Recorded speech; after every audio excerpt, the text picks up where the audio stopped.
So the components of an in-bin drying system, there's 6 components. The first and the most important component is your air. The ambient air is basically what fuels the whole drying process, and your airflow rate is the most important component of any in-bin drying.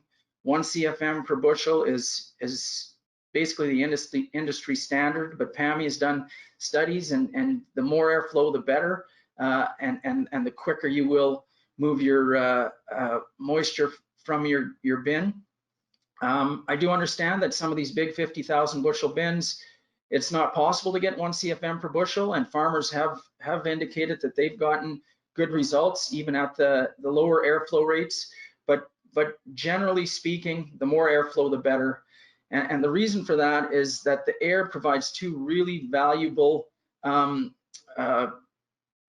aspects to the drying. The first thing that the air does is it's a pipeline for energy into the grain mass. So when you're drying grain, ultimately what you have is you have a liquid that's saturated your grain mass, and in order to remove that liquid, you have to turn it to a vapor.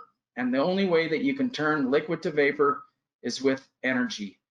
So if you want to get energy into your bin, you need air to carry that energy, and that's where supplemental heat will add BTUs, and you ultimately are adding the energy that is going to do that phase conversion. The second, I guess, function is a transport system to get the vapor out of the bin. So you need enough air, and you need good carrying capacity with that air in order to remove that vapor from the bin. And in order to remove the most water possible, you need high temperature exiting the bin, because the temperature at exit is really what defines your carrying capacity. And the warmer that your air exiting the bin is, the more water you can carry. Typically, when the air is exiting a tough grain mass, it's going to be very near 100%. So that part of the equation isn't really that variable, but your exit temp can be varied by adding more heat and having more BTUs in your grain mass. The second component is the fan, and the fan really historically has been the only thing that farmers have addressed. And the common thought is, okay, well, I'm going to upsize my fan, and that's going to give me more airflow. Unfortunately, that really isn't the case. The fan, every fan is dependent on the back pressure, and the back pressure has a lot more to say about the airflow than the fan design itself. There are certain instances where you can upsize from a 5 to a 7 horse and you will get more airflow, but in many cases that is just going to waste your money. And it's really important to understand the downstream components before you start to spend money on fans. Obviously there's a lot of different fans, and each fan has its place. That the axial and the high-speed centrifugal can only handle very low static pressures, and typically we avoid them for in-bin drying. But I won't get into any more detail in fans, as that's a webinar in its own.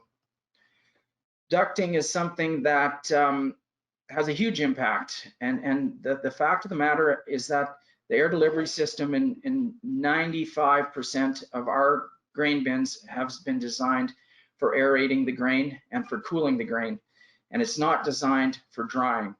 So it's really rare that you can find a grain bin that is sized with an aeration ducting system that can actually get 1 CFM per bushel of storage. So in other words, it's really rare to be able to put 5,000 CFM through an aeration ducting system in a 5,000 bushel bin. And basically what happens is, as you try to push that air through that ducting system, the friction getting through the ducting is just too high. So when you try to increase your airflows, you just are wasting your energy and friction. So ducting is a huge item, and you really have to be conscious of what your ducting is sized for. And there are premium ducting systems that will give you more airflow and more efficient path through the bin. And this is something, again, that would take a separate webinar to go through, but it's just the ducting is what causes the majority of the back pressure in your system. Obviously, grain is another huge variable, and this one's a little more tricky because depending on what kind of grain you have in the bin, that back pressure that it creates is going to change.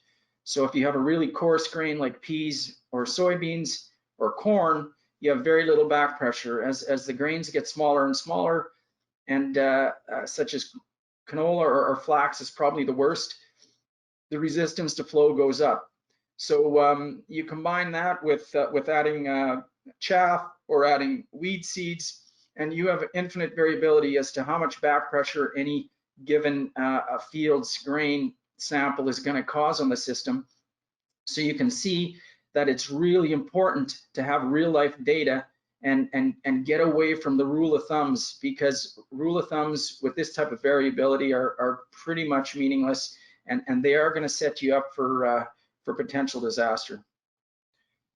The fifth component is your vents, and industry often talks a lot about vents and adding vents, that it's a critical item. Our fall of 2019 early adopters really found that venting was not an issue on any of their bins.